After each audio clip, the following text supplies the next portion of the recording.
بسم اللہ الرحمن الرحیم۔ السلام علیکم دوستو آج بدھ ہے اور 3 مارچ ہے، اور آج ہی کے دن ہم کسی نہ کسی موضوع پر قرآن مجید کی روشنی میں ہم گفتگو کرتے ہیں۔ کیونکہ خواجہ محمد اسلم صاحب فراش ہیں، بیمار ہیں، درس دینے سے قاصر ہیں، اس لیے انہوں نے مجھے حکم دے رکھا ہے۔ وہ میرے استاد اور میں نے ان سے بہت کچھ سیکھا، تو انہی کے دیے ہوئے ٹاپک اور کنٹینٹس پہ میں بات کرتا ہوں آپ سے۔ تو آج بھی جو موضوع ہے وہ ہے سورۃ بنی اسرائیل کے حوالے سے ہے کہ بنی اسرائیل اور قرآن حکیم۔ قرآن حکیم کی روح سے اللہ تعالیٰ نے حضرت موسیٰ علیہ السلام کی قوم کو دوسری اقوام پر فضیلت دی، مگر انہوں نے اس عطا کا غلط استعمال کیا۔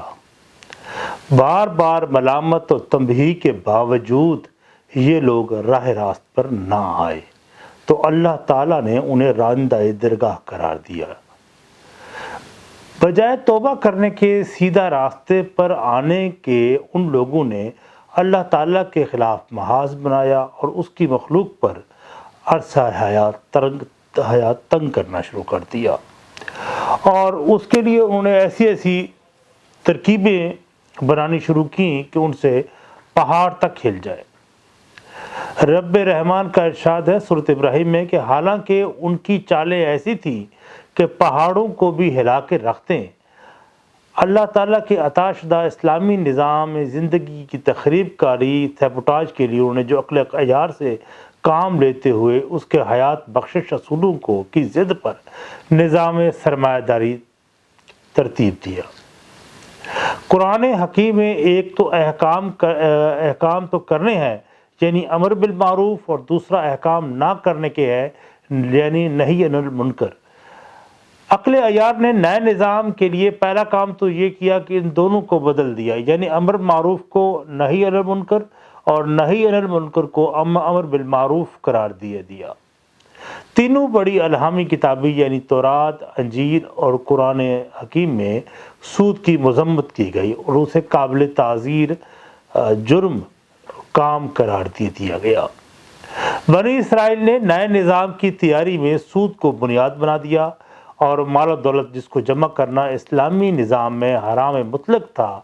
اپنے نظام کی بنیاد پر بنایا۔ غرض ہر وہ کام کیا جسے دین اسلام میں منع فرمایا گیا، اور اس نظام کو تیار کرنے کے بعد عقل عیار نے کمال عیاری اور کاوش مسلسل سے اسے یورپ کے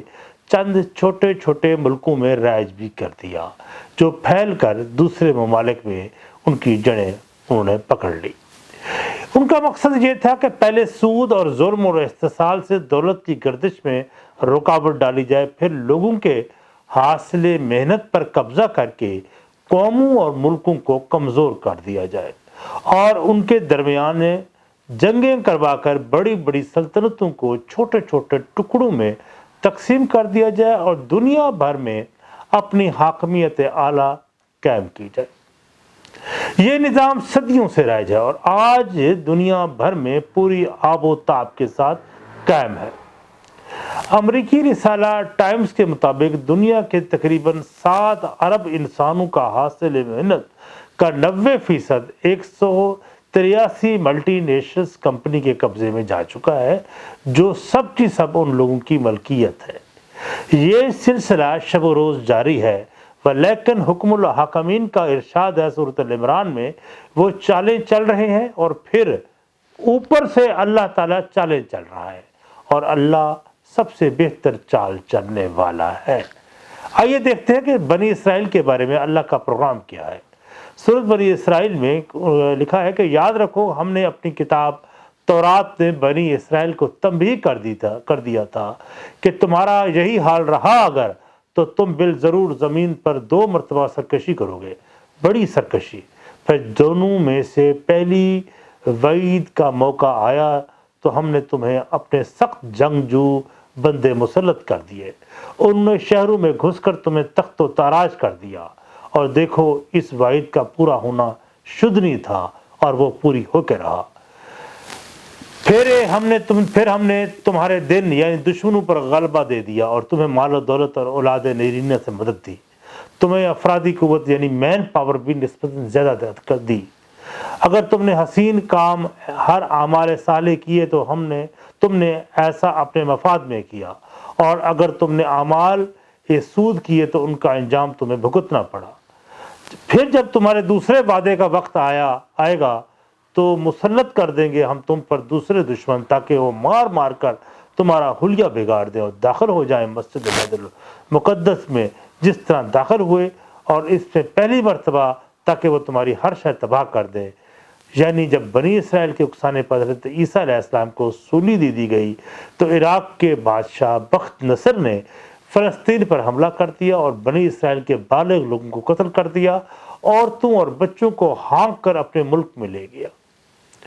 دوسرا ہے کہ باری تعالیٰ نے سود کھانے والوں کے ساتھ جنگ کی وارننگ دی ہوئی ہے۔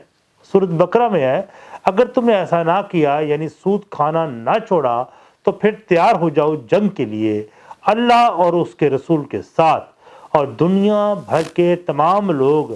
سود کے چنگل میں پھنس چکے ہیں، کوئی شے بغیر سود کے نہیں ملتی۔ اس سے ظاہر ہوتا ہے کہ اللہ تعالیٰ کے دوسرے وعدے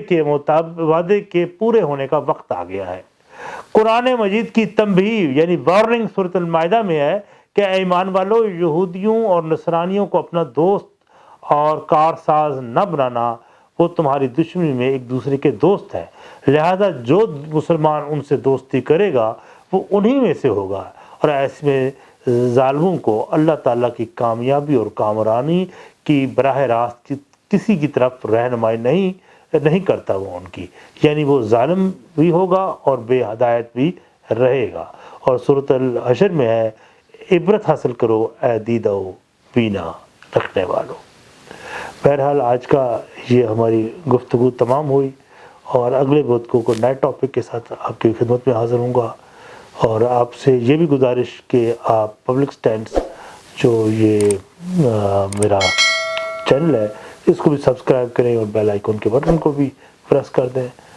بہت شکریہ، والسلام۔